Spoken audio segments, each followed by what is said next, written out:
욥기 23장 1절로부터 17절까지 말씀 중심으로 내가 가는 길을 그가 아시나니 라는 제목과 함께 하나님 말씀 나누겠습니다.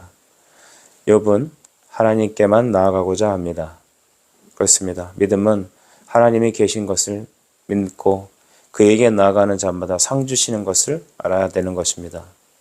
성도 여러분께서 하나님께 어떠한 상황이든지 나아가 그에게 아뢰고자 하는 그 나아감의 믿음, 이 아침에 우리에게 다 있길 바랍니다. 2절 말씀 보면 욥은 반항하는 마음과 근심이 자기에게 있다라고 말하고 있습니다. 이 근심이라는 것을 여러분 쉬운 표현으로 말한다면 원망이라 바꿀 수도 있습니다. 물론 원망은 불신앙적인 요소가 분명합니다. 하나님 이 상황에서 욥이 하는 그 원망이라는 것은 하나님을 믿을 수 없다, 하나님 존재 없다라고 말하는 게 아니라 하나님을 그렇게 간절히 찾는 그의 마음 중심에서 나오는 일종의 푸념 같은 것입니다. 하나님께 벌을 받는 것, 그런 건 견딜 수 있지만 그러나 그에게 잊혀지는 것만큼은 그에게는 끔찍한 일이었기 때문이죠. 예수님께서 십자가 위에서 하신 말씀 기억하십니까? 엘리 엘리 라마 사박단이라고 하셨습니다. 내 하나님 왜 나를 버리십니까? 실로 성부께서 성자를 버리신 적이 없으시죠.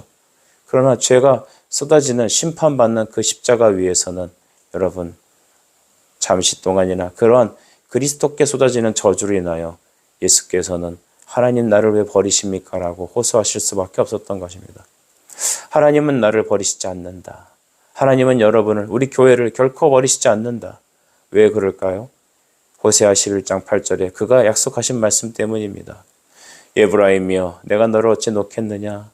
이스라엘이여 내가 어찌 너를 버리겠느냐? 내가 너를 아드마같이 놓겠느냐? 너를 스보임같이 두겠느냐? 내 마음이 내 속에서 돌이켜 나의 국률이 온전히 불붙는 듯하도다 라고 말하고 있습니다. 하나님의 국률, 그것이 불붙는 듯한다 라는 것이죠. 하나님의 국률이 우리를 향한 사랑이 그러시니 우리 어찌 주를 떠날 수 있을까요? 어찌 낙심할 수 있을까요? 다시 그에게 나아가십시다. 여러분 4절부터 6절까지 말씀을 쭉 보면서 하나님께 호소하는데 바로 나의 문제를 푸는 유일한 해결책이 하나님이기 때문이라 이렇게 말합니다. 우리 5절 말씀을 보면 내게 대답하시는 말씀을 내가 알며 내게 이르시는 것을 내가 깨달으랴. 6절 그가 큰 권능을 가지시고 나와 더불어 다투시겠느냐? 아니로다. 도리어 내 말을 들으시리로다. 아멘. 하나님 내 말을 들으실 것이다. 이것이 믿음이죠. 하나님께서 내 기도를 들으신다.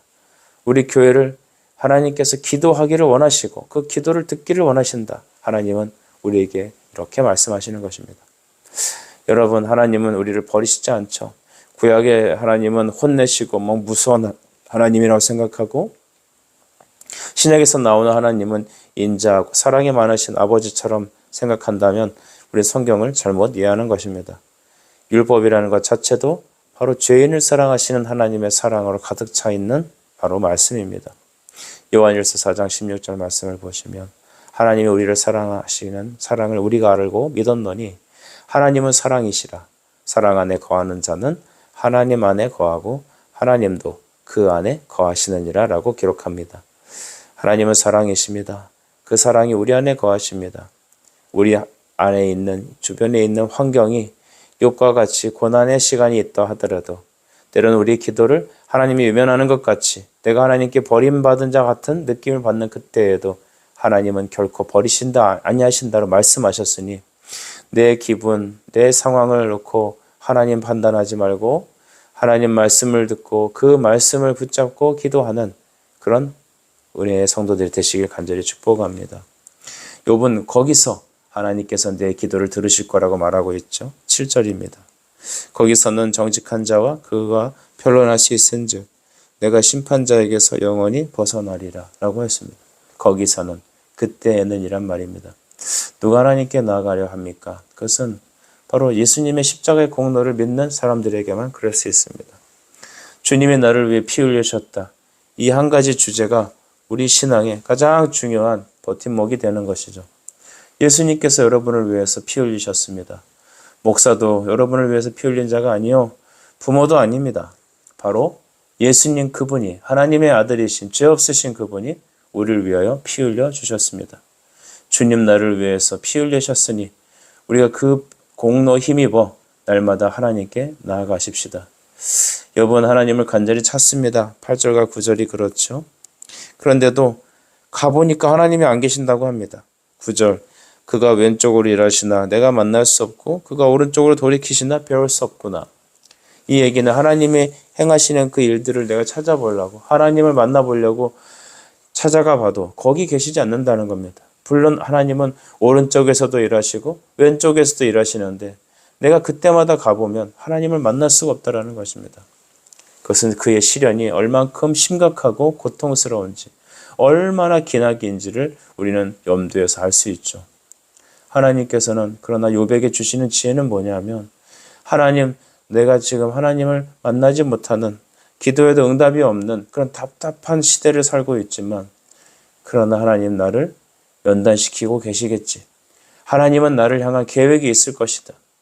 그래서 욥에게는 그의 시련도 하나님이 주신 선물로 받고 있는 겁니다. 그러니 고난의 시간도 하나님께 나아가며 이겨나가는 것입니다. 고난의 시간이 길수록, 주변에 환란이 강할수록 내 기도가 응답되지 않는 것 같은 속에서도 하나님의 계심을 믿는 것. 나는 그래도 오늘도 계속 하나님께 나아간다. 여러분, 그런 믿음 여러분에게 주신 하나님의 선물이길 간절히 바랍니다. 11절, 12절은 그가 하나님의 말씀을 가장 귀하게 여겼음을 고백하고 있습니다. 내 발이 그 걸음을 바로 따랐으며 12절, 그의 입술의 명령을 어기지 아니하고 음식보다 그의 입의 말씀을 귀히 여겼다라고 그는 말합니다. 그렇습니다. 욥은 매일매일의 하나님 말씀을 묵상하며 하나님을 귀히 여겼던 사람임이 분명합니다.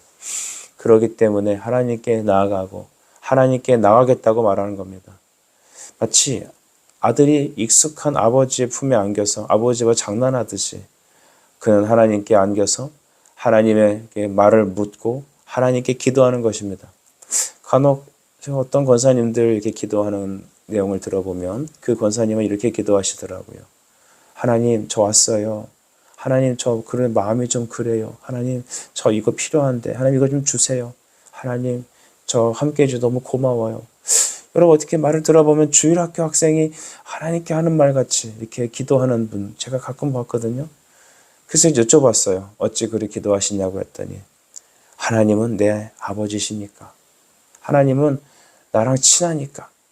저는 그래서 그 다음부터 성도들에게 신방하거나 물어볼 때 이렇게 꼭 질문합니다.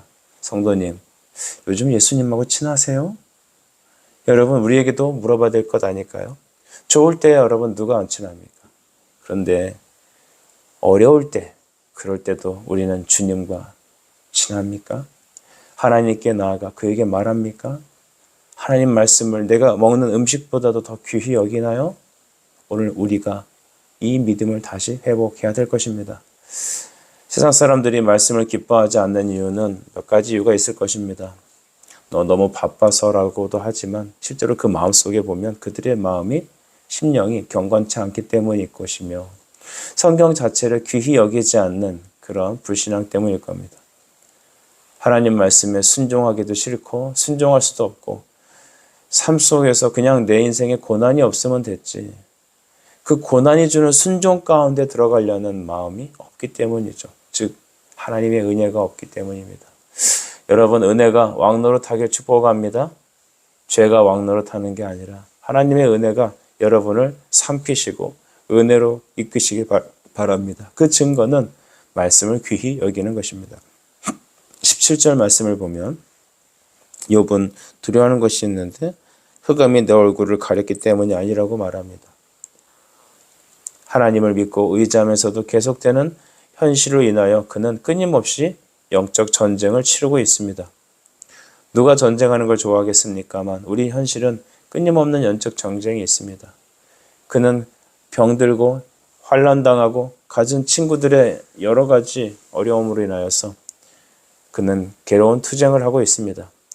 그럼에도 불구하고 그가 내뱉는 신앙 고백은 바로 10절입니다.